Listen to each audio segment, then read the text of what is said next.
Mukunda Jewellers, first ever factory outlet opening soon in Jubilee Hills.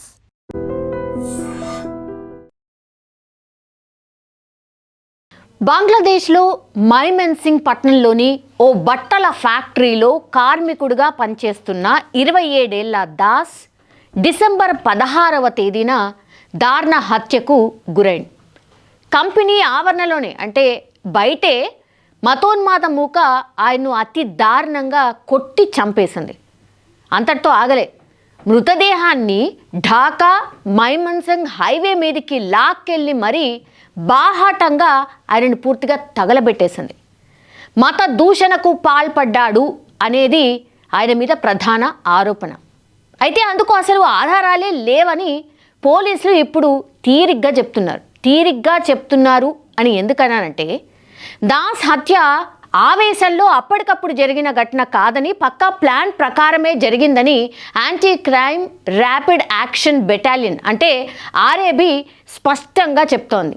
అంతేకాదు, దాస్ను దారుణంగా కొట్టి చంపడంలో ఏకంగా ఆయన ఉద్యోగులు అంటే ఆయనతో పాటు పనిచేసినటువంటి ఉద్యోగులు కూడా ఎవరైతే ఈ దాడికి పాల్పడినరో వాళ్ళతోని కలిసిపోయి చేతులు కలిపినట్టు కూడా ఈ RBతో పాటు స్థానిక మీడియా కూడా స్పష్టంగా చెప్తోంది. ఇందుకు సంబంధించి RAB ఇప్పటిదాకా ఒక 10 మందిని అయితే అరెస్ట్ అయితే చేసింది. అనంతరం పోలీసులు ఒక 2 అదుపులోకి కూడా తీసుకున్నారు. అసలు ఇది ఎందుకు జరిగింది, కారణం ఏంటి? దాస్ మత దూషణకు పాల్పడుతూ ఫేస్బుక్లో పోస్టులు పెట్టినట్టుగా డిసెంబర్ 16వ తేదీన ఉదయం నుంచే పుకార్లు స్టార్ట్ అయ్యాయి. ఆ విషయం తెలియక ఎప్పట్లాగానే ఆయన విధులకు హాజరైండు. అదే ఆయన పాలిట ఒక రకంగా మృత్యువుగా మారిపోయింది అని కూడా చెప్పొచ్చు. సాయంత్రానికల్లా ఆ ఉద్యోగులు ఎవరైతే ఉన్నారో, ఆయనతో పాటు పనిచేసినటువంటి ఉద్యోగులు ఎవరైతే ఉన్నారో ఆయన్ను అంటే దూషించడం స్టార్ట్ చేశారు, తిట్టడం స్టార్ట్ చేశారు. ఎంతసేపు వారించినా సరే ఆ పై అధికారులు పట్టించుకోలేదు. దాస్తో బలవంతంగా అక్కడికక్కడే ఆ రోజే రాజీనామా పత్రంపై కూడా సంతకం కూడా చేయించారు. సో కంపెనీ బయట ఉన్మాద మూక పోగడం స్టార్ట్ అయింది. సాయంత్రానికల్లా అసలు దాస్ని ఫ్యాక్టరీ ఆవరణలోనే అక్కడే తొలి దాడి జరిగింది ఆయన మీద. RAB 14 కమాండర్ నయీముల్ హసన్ ఇది స్పష్టంగా చెప్పారు. ఫ్యాక్టరీ ఫ్లోర్ ఇన్ఛార్జ్ దాస్తో బలవంతంగా రాజీనామా చేయించడమే కాకుండా ఆవేశంతో ఉడికిపోతున్నటువంటి ఆ మూకకు ఆయన్ను స్వయంగా అప్పగించినటువంటి పరిస్థితి. రాత్రి 8:30 ప్రాంతంలో సరిగ్గా తర్వాతి షిఫ్ట్ కార్మికులు ఒక చిన్న గేట్ నుంచి లోపలికి వస్తున్నటువంటి టైంలో బయట ఎవరైతే ఆ మూక కనిపించారో వాళ్ళందరూ అంటే చూస్తుండగానే దాస్ను బలవంతంగా లాక్కెళ్ళి ఫ్యాక్టరీ మెయిన్ గేట్ దగ్గర ఉన్నటువంటి సెక్యూరిటీ రూమ్లో ఉంచారు. వెంటనే ఏమైంది, ఈ మూక లోపలికి ప్రవేశించింది, దాస్ను బయటకి లాక్కెళ్ళింది. నిమిషాల వ్యవధిలోనే అసలు ఆయన మీద విచక్షణారహితంగా కొట్టి చంపేసింది మిగతా కార్మికుల కళ్ళ ఎదుటనే. దాస్ ఎవరైతే మిగతా ఉద్యోగులు ఉన్నారో దాస్తో పనిచేసినటువంటి వాళ్ళు, వారితో చేతులు కలపడం ఇక్కడ ఒక విషాదంగా చెప్పొచ్చు మనం. ఇంత ఉద్రిక్తత జరుగుతున్న రాత్రి 8 గంటల దాకా కూడా ఫ్యాక్టరీ బాధ్యులు తమకు కనీసం ఫోన్ కూడా చేయలేదు. సకాలంలో ఒక్క ఫోన్ కాల్ చేసుంటే దాస్ బతికేవాడు అని చాలామంది చెప్తున్నారు. ఫోన్ రాగానే మేము హుటాహుటిన బయలుదేరినా కూడా కిలోమీటర్ల కొద్దీ విపరీతంగా అక్కడ ట్రాఫిక్ జామ్ అయిపోయింది. సకాలంలో మేము ఘటనా స్థలానికి చేరుకోలేకపోయాం, మేము వెళ్ళేసరికి అంతా అయిపోయింది అన్నటువంటి మాట పోలీసులు అయితే చెప్తున్నారు. దాస్ హత్య తర్వాత ఈ ఫ్యాక్టరీ తప్పేమీ లేదని ఒక సీనియర్ మేనేజర్ షకీబ్ మహమ్మద్ బుకాయించే ప్రయత్నం చేసిండు. ఇప్పుడు ఈ ఉద్యోగులు ఎవరైతే ఉన్నారో కొందరు సాయంత్రానికల్లా దాస్కు వ్యతిరేకంగా నిరసనలకు దిగారంటూ కూడా వాస్తవాన్ని చెప్పకనే చెప్పారు. అంతేకాదు, దాస్ దైవ దూషణకు అంటే దేవుణ్ణి దూషించాడు అనేటువంటిది అసలు రుజువే లేదు, ఎట్లాంటి రుజువే లేదు, మాకు దొరకలేదు అని కూడా వీళ్ళు అంగీకరించారు.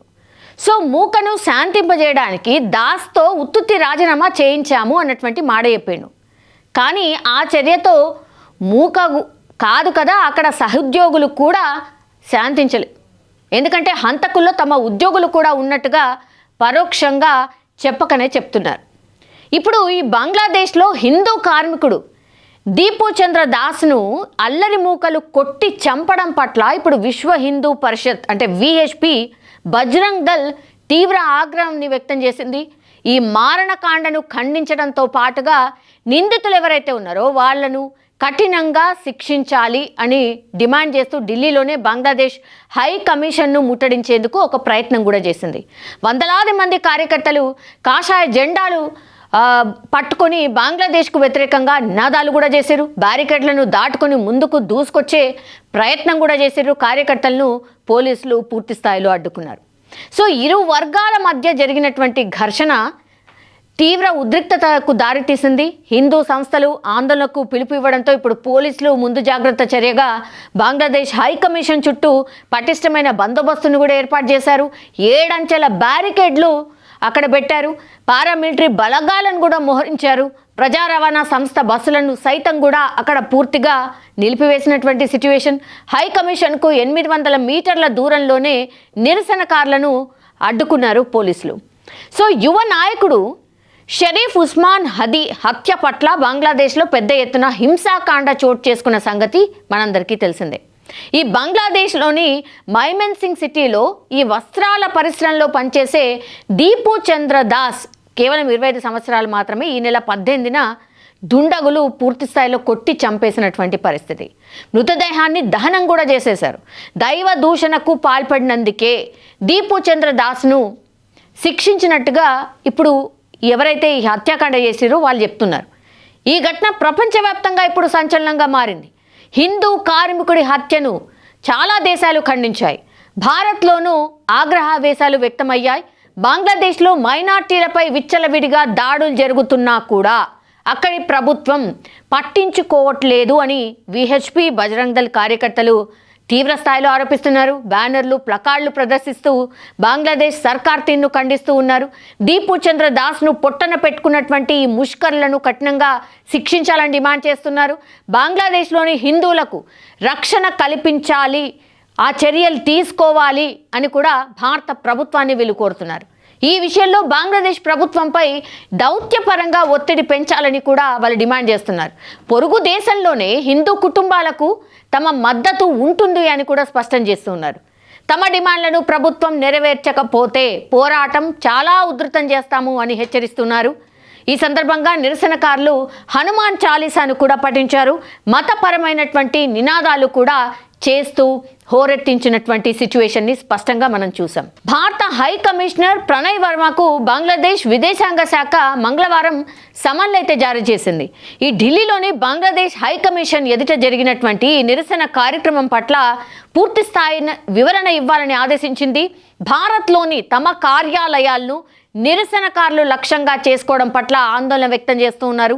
ఇలాంటి ఘటనలు ఇరు దేశాల మధ్య దౌత్య సంబంధాలు అంటే ఫ్రెండ్షిప్కి సంబంధించిన సంబంధాలు ఏవైతే ఉన్నాయో అవి దెబ్బతీస్తాయని కూడా చెప్తున్నారు.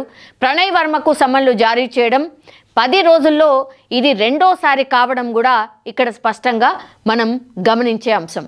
సో బంగ్లాదేశ్లో ఇప్పుడు హిందువులపై దాడులు కొనసాగుతూనే ఉన్నాయి.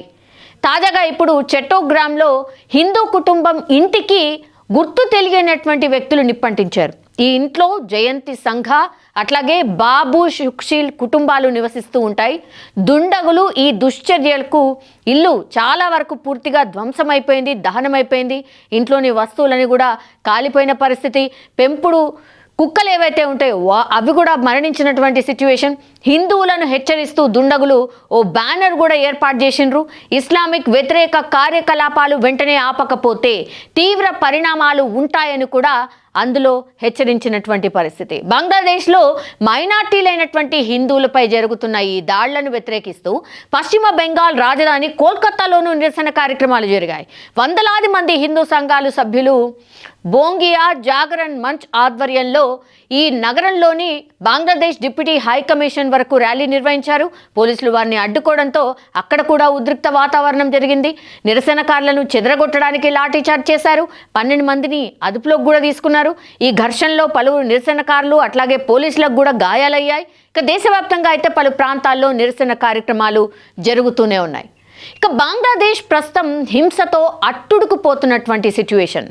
ఇటీవల అక్కడ రాడికల్ నేత ఉస్మాన్ హదీ మరణంతో అక్కడ మతతత్వ శక్తులు ఆ దేశంలోని హిందువులే టార్గెట్గా ప్రస్తుతం అయితే దాడులు చేస్తూ ఉన్నాయి.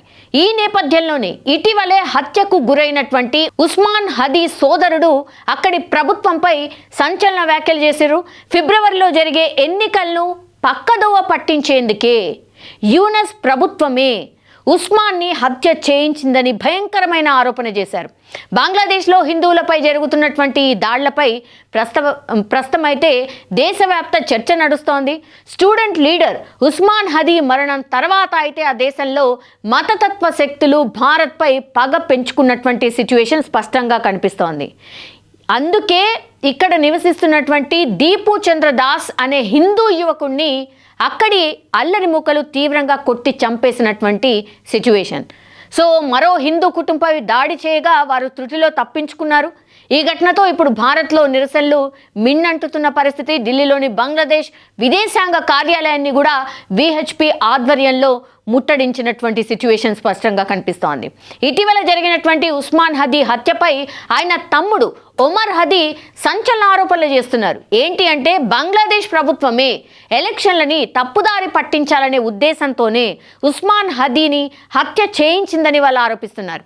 బంగ్లాదేశ్లోని షాబాద్లో ఉస్మాన్ మృతి సంతాపంగా ఒక ర్యాలీ కూడా నిర్వహించారు. అందులో అతని సోదరుడు ఇలా మాట్లాడిండు, మీరే ఉస్మాన్ హదీని చంపించారు, ఇప్పుడు అతని చావు పేరుతో ఎన్నికలకు ఇబ్బందులు కలిగించే ప్రయత్నం చేస్తున్నారు, నా సోదరుడు ఎన్నికలు జరగాలని కోరుకున్నాడు, ఆయన నిర్ణయాన్ని గౌరవించి ఎన్నికలకు ఎటువంటి ఇబ్బందులు కలగకుండా చూడాలి అని ఒమర్ కోరుతున్నటువంటి సిచ్యువేషన్. ఉస్మాన్ హదీ విదేశాంగ శక్తులకు తలొగ్గడానికి నిరాకరించాడు, అందుకే ఆయన్ను కుట్ర పన్ని హత్య చేయించారు, అతని చావుకు కారణమైన వారు ఏదో ఒక రోజు దేశాన్ని వదిలి పారిపోవాల్సి వస్తుంది అని కూడా హెచ్చరిస్తూ ఉన్నారు. ఉస్మాన్ హదీని హత్య చేసిన వారిని గుర్తించడానికైతే ప్రభుత్వం 30 రోజుల గడువు ఇస్తున్నామని, అంతలోపు వారిని అరెస్ట్ చేయకపోతే మాత్రం బంగ్లా వ్యాప్తంగా తీవ్ర నిరసనలు చేపడతామని కూడా అక్కడి నాయకుడు యూనస్ ప్రభుత్వాన్ని అల్టిమేటం జారీ చేసినటువంటి సిచ్యువేషన్ అయితే కనిపిస్తోంది. ఇవన్నీ ఎపిసోడ్స్ ఇవన్నిటిని చూస్తే గనక బంగ్లాదేశ్లో శాంతి నెలకొల్పడానికి అన్ని ప్రయత్నాలు చేస్తున్నట్టుగా స్పష్టంగా అర్థమవుతోంది. ఈ హింసను ఆపడానికి, ఈ అల్లర్లు ఆపడానికి కూడా తీవ్ర స్థాయిలో ప్రభుత్వం అయితే ప్రయత్నం చేస్తున్నటువంటి సిచ్యువేషనే మనకు కనిపిస్తోంది. బంగ్లా ఇప్పుడు అట్టుడుగుతోంది. దీన్ని శాంతింపచేయడానికి ఎలాంటి చర్యలు తీసుకోవాలో అన్ని ప్రయత్నాలు మాత్రం అన్ని వైపుల్లో కూడా జరుగుతున్న పరిస్థితి కనిపిస్తోంది.